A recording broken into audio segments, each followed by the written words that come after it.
இன்னைக்குரிய காலகட்டத்துல பாத்தீங்கன்னா அந்த தையல் மீது ஆர்வம் செலுத்துபவர்களின் எண்ணிக்கை வந்து ரொம்ப அதிகமாகிட்டே வருது. பேசிக் லெவல் பாத்தீங்கன்னா ஃபர்ஸ்ட் ஒரு மிஷினை வீட்ல வாங்கி போட்டுட்டு வீட்ல இருந்தே நம்ம ஸ்டிச் பண்ணி கொடுக்க முடியும். அண்ட் நமக்குரிய ட்ரெஸ்ஸஸ் நம்ம ஸ்டிச் பண்ணிக்க முடியும். அதனுடைய அடுத்த ஸ்டேஜ் பாத்தீங்கன்னா ஒரு 2-3 மிஷின் வாங்கி போட்டு ஒரு குட்டி டெய்லர் ஷாப்பை நம்மளால கிரியேட் பண்ணி ஒரு மினி லெவலான பிசினஸ் நம்மளால அரேஞ்ச் பண்ணி அதுல ஒரு குறிப்பிட்ட அமௌண்ட்டை நம்மளால சம்பாதிக்க முடியும். அதுக்கு அடுத்த லெவல் பாத்தீங்கன்னா ஓவரால் நம்மளுடைய சிட்டியே கவர் பண்ற அளவுக்கு ஒரு பெரிய டெய்லர் ஷாப், ஒரு 2-3 டெய்லர்ஸ நம்ம வேலைக்கு வச்சுட்டு நிறைய ட்ரெஸ்ஸஸ், நிறைய ஆர்டர்ஸை கலெக்ட் பண்ணி நிறைய ட்ரெஸ் ஸ்டிச் பண்ணி கொடுத்து அதுல ஓரளவு நம்மளால வருமானம் சம்பாதிக்க முடியும். அதுக்கும் அடுத்த ஸ்டேஜ் பாத்தீங்கன்னா ஒரு பெரிய கார்மெண்ட்ல, அதாவது இப்ப டெய்லரிங் பிசினஸ்லயே லட்சக்கணக்கில் கோடிக்கணக்கில் சம்பாதிக்கிறவங்களும் இருக்காங்க. ஒரு பெரிய கார்மெண்ட்டை கிரியேட் பண்ணிடுவாங்க. அவங்க கிரியேட் பண்ணிட்டு அந்த கார்மெண்ட்ல ட்ரெஸ்ஸஸ் எல்லாம் ரெடி பண்ணி அவங்களே ஒரு பெரிய பெரிய ஜவுளி ஷோரூம்ஸ் ரெடி பண்ணி அதுல அவங்க சேல்ஸ் பண்ணிட்டு இருக்காங்க. சின்னதுல இருந்து பெரிய அளவுலான பிசினஸ் நம்மளால இந்த டெய்லரிங்ல பண்ண முடியும். இப்ப நம்ம கிட்ட படிக்கக்கூடிய ஸ்டூடெண்ட்ஸ் இருக்காங்க. அவங்க எல்லாம் என்னென்ன பர்பஸ்க்காக டெய்லரிங் படிக்க வந்திருக்காங்கன்னு பாக்கலாம். நீங்க சொல்லுங்க, என்ன பர்பஸ்க்காக நீங்க வந்து டெய்லரிங் படிக்கிறீங்க? சும்மா உட்கார்ந்தே சொல்லுங்க. மணி ஏர்ன் பண்றதுக்காக, இண்டிபெண்டண்டா இருக்கிறதுக்காக, குழந்தைகளுக்காக நம்மளால முடிஞ்ச ஏதாவது ஹெல்ப், குடும்பத்துக்காக ஏதாவது. வழக்கமா நல்லா பேசுவாங்க, மைக்கு பார்த்தோன்னே கொஞ்சம் அப்படியே டவுன் ஆயிட்டாங்க. இவங்க என்ன சொல்றாங்கன்னா, கொஞ்சம் நானும் ஏர்ன் பண்ணோம், வீட்டுக்கு கொஞ்சம் சப்போர்ட் பண்ணோம், குழந்தைங்களுக்கும் குழந்தைங்களுடைய வளர்ச்சிக்கு நானும் வீட்டுல ஹெல்ப் பண்ணும் அப்படின்ற பர்பஸ்க்காக படிக்க வந்திருக்கதா சொல்லியிருக்காங்க. சரியா? All the best. அடுத்து இவங்களை கேட்கலாம், இவங்க என்ன பர்பஸ்க்காக படிக்கிறாங்க நீங்க சொல்லுங்க. எனக்கு ரொம்ப நாளா ஆசை டெய்லரா ஆகணும்ட்டு. ரொம்ப நாள் ஆசையா தையல் கத்துக்கணும்னு சொல்லிட்டு. எனக்கு கூட அப்படிதான். எனக்கு சின்ன வயசுல இருந்து இந்த தையல் கத்துக்கணும்னு ஆசை. ஃபர்ஸ்ட் அட்மிஷன் ஆகும்போது என்கிட்ட கேட்டது என்னன்னா, எனக்கு வந்து படிக்க தெரியாது, மெஷர்மெண்ட் எல்லாம் அளவு எல்லாம் எப்படி என்னால எடுக்க முடியுமா, என்னால கத்துக்க முடியுமா அப்படின்னு கேட்டாங்க. ஆனா ரொம்ப அழகா இன்னைக்கு தையலை கத்துக்கிறாங்க. அதுல உள்ள நுணுக்கங்கள் வந்து ஒரு சிலருக்கு வராது, அதை கொஞ்சம் கஷ்டப்பட்டு கத்துப்பாங்க வரலன்னா கூட. பட் இவங்களுக்கு வந்து பேசிக்காவே அந்த டெய்லரிங் ஸ்கில் அப்படின்றது இருக்கு. ஸ்டார்டிங் ஸ்டேஜ்ல இருந்து இவங்களுடைய பினிஷிங் பாத்தீங்கன்னா நீட்டா இருக்கும். Very good, all the best. நீங்க சொல்லுங்க, நீங்க என்ன பர்பஸ்க்காக டெய்லரிங் கத்துக்க வந்திருக்கீங்க? ஃபர்ஸ்ட் சும்மாதான் இருக்கும் வீட்டுல அப்படிங்கறதுதான் ஃபர்ஸ்ட் வந்தது. அப்புறம் என்னால முடிஞ்ச வரைக்கும் ஏர்ன் பண்ணணும் அப்படிங்கறதுக்காக வந்து. Very good.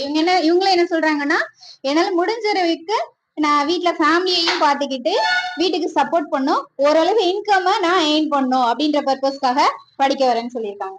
Very good, all the best. நீங்க சொல்லுங்க, இவங்க என்ன பர்பஸ்க்காக டெய்லரிங் கத்துக்கிறாங்கன்னு பாக்கலாம். எங்க சித்தி வந்து டெய்லர். அவங்க தைக்கும் போது நான் பாத்திருக்கேன், நல்லா சூப்பரா தைப்பாங்க. அவங்கள பார்த்து எனக்கும் டெய்லரிங் ஆகணும்னு ஒரு இன்ட்ரெஸ்ட் வந்து அதுக்கப்புறம் நம்ம இந்த இன்ஸ்டியூட்ல சேர்ந்தேன். இன்னும் என் கூட தைக்கிறவங்க எல்லாம் பார்த்து இன்னும் நல்லா இன்ட்ரெஸ்ட் கிரியேட் ஆகி இப்ப நல்லா தைச்சிட்டு இருக்கு. சித்தி வந்து இன்னொரு டெய்லர், அவங்க தைக்கிறது பார்த்து இன்ட்ரெஸ்ட் ஆகி கத்துக்கணும்னு வந்திருக்காங்க. வந்துட்டு இப்ப மத்தவங்க எல்லாம் ஸ்டிச் பண்றது பார்த்து இன்னும் இதுல நிறைய கத்துக்கணும், நிறைய தெரிஞ்சுக்கணும்னு ஆசைப்படுறாங்க. வச்சிருக்கிற ட்ரெஸ் பாத்தீங்கன்னா ரொம்ப நீட்டா ரெடி பண்ணிருக்காங்க. உள்ள வந்துட்டு அட்டாச் பண்ணி ஆக்சுவலி கேன்வாஸ் எல்லாம் கொடுத்து அட்டாச் பண்ணும், அந்த மாதிரி பெர்ஃபெக்ட்டா ரெடி பண்ணும் அப்படின்னு நினைப்பாங்க. ரொம்ப நீட்டா பிரசன்ட் பண்ணுவாங்க. Very good, all the best. இப்ப நம்ம இலக்கியா இருக்காங்க, இலக்கியா கிட்ட கேட்போம். சொல்லுங்க இலக்கியா.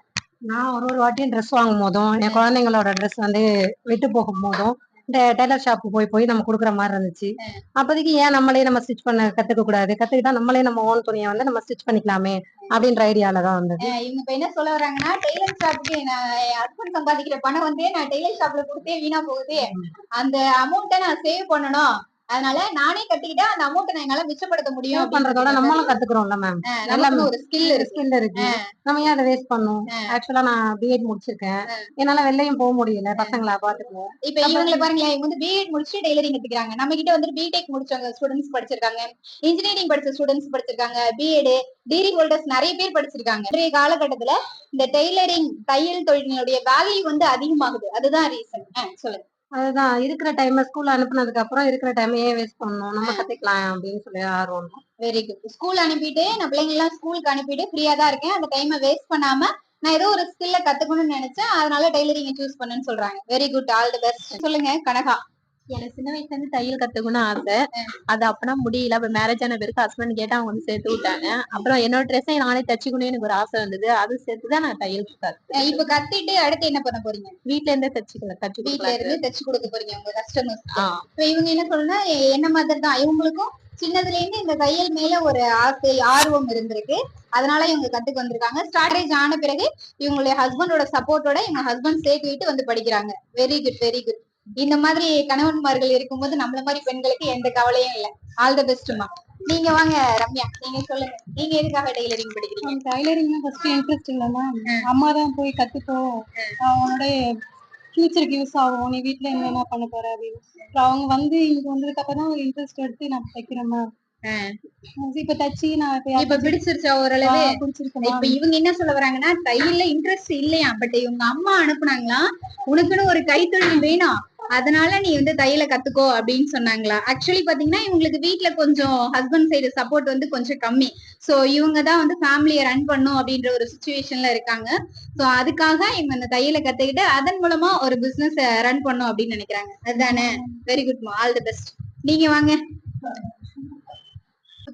எனக்கு ரொம்ப நாளா ஆசை மேம் இது கத்துக்கணும்னு. நிறைய விஷயங்களை கத்துக்கணும்ட்டு ஒரு பர்ஃபெக்ட்டா எல்லாத்தையும் கத்துக்கணும், நிறைய லேர்ன் பண்ணணும் அப்படிங்கிற ஆசையில அதனால வெரி குட் வெரி குட். கத்திட்டு அடுத்து என்ன பண்ண போறீங்க? அடுத்தது மேல போகணும் மேம். நான் இப்ப கத்துக்கிட்டது கொஞ்சம் கொஞ்சமா ட்ரை பண்ணி நான் இதுக்கு மேல அடுத்த ஸ்டேஜுக்கு கொண்டு போகணும். நம்மளாவே செல்ஃப் கான்பிடன்ஸ் கொண்டு வரணும். Very good very good. அதனால நம்ம கிட்ட ஒரு கைத்தொழில், நம்ம கையில ஒரு தொழில் இருக்கும்போது நமக்கு அந்த செல்ஃப் கான்பிடென்ட் லெவல் வந்து அதிகமாகும். நமக்குன்னு ஒரு மன தைரியம் இருக்கும். அதுதான் ஒரு மிகப்பெரிய ஸ்கில்லே இங்க. வெரி குட்மா, ஆல் தி பெஸ்ட். தேங்க்யூ.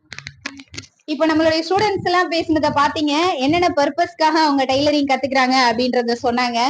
கண்டிப்பா நமக்குன்னு கண்டிப்பா ஒரு கைத்தொழில் இருக்கணும். பெண்களுக்குன்னு பாத்தீங்கன்னா ஏதோ ஒரு கைத்தொழில், அது வந்து தையல் தான், தையல் மட்டும்தான் நம்ம கத்துக்கணும்னு இல்ல. உங்களுக்கு எந்த துறையில எந்த கைத்தொழில் மீது அதிகமான ஆர்வம் இருக்கோ அந்த கைத்தொழிலை நீங்க கத்துக்கலாம். சமையல் கலையா இருக்கலாம், அழகு கலையா இருக்கலாம், ஓவிய கலையா இருக்கலாம், ஏதோ ஒரு கைத்தொழில். அந்த கைத்தொழிலை கத்துக்கிட்டு அதன் வழியா ஒரு வருமானத்தை நம்ம ஈட்டும் போது நாமளும் நம்மளாலையும் நம்மளுடைய ஃபேமிலிக்கு ஓரளவு ஆன சப்போர்ட்டை கொடுக்க முடியும். Thank you so much.